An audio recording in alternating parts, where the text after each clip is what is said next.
Бірінші қыркүйек білім күні. Дәл осы күні барша бүлдіршіндер жаңа өмірге қадам басады. Өміріндегі осындай маңызды сәттерді әншілер де сүйсіне еске алды. Бірінші қыркүйек әрине ол баршамызға үлкен мереке.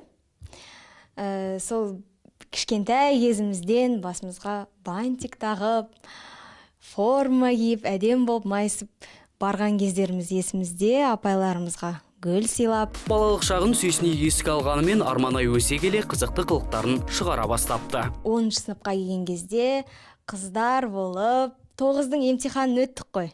10 кішкене демаласың. 11-де ентіға қайттан дайындаласың.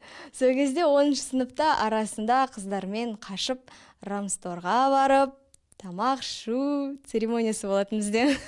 Мектептен қашқан тек Арманай ғана емес. Менен мектепті есіме, былай ойланып есіме алсам, ылғи сабақтардан қашып кететін есіме түседі. Арманай мектептен қашып жүргенімен ұлттық бірыңғай тестілеуінде 103 балл жинаған. Бұл әрине жақсы көрсеткіш, білімді бойына сіңіре білгеннің арқасы болар. Мектепті жақсы оқыдым дейалым.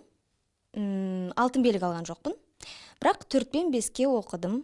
Бірақ көбіне әрине гуманитария жағынан. Ол тілдер, әдебиет,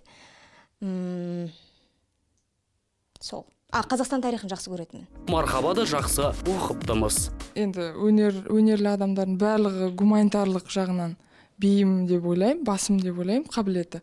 Сол сияқты өзімнің гуманитарлық сабақтарды жақсы көретінмін. Қазақ тілі, әдебиет, тарих, соларға енді асығып баратынмын. Қос әншінің де білімін тексеру үшін өздерінің сүйіп оқитын пәндерінен сұрақ қойдық. Қонаев Алматы қаласының әкімі болды. Ойбай.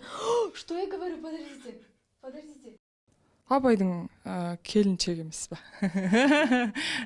Иә, мектепті жақсы оқығанда көрініп ақтыр. Құрметті оқушылар, сіздер де білім алуға асығыңыздар. Ал бүгінгі мерекеге орай қос әнші де ақ тілегін жеткізуде. Біз де өз тарапымыздан жаңа оқу жылы құтты болсын демекпіз.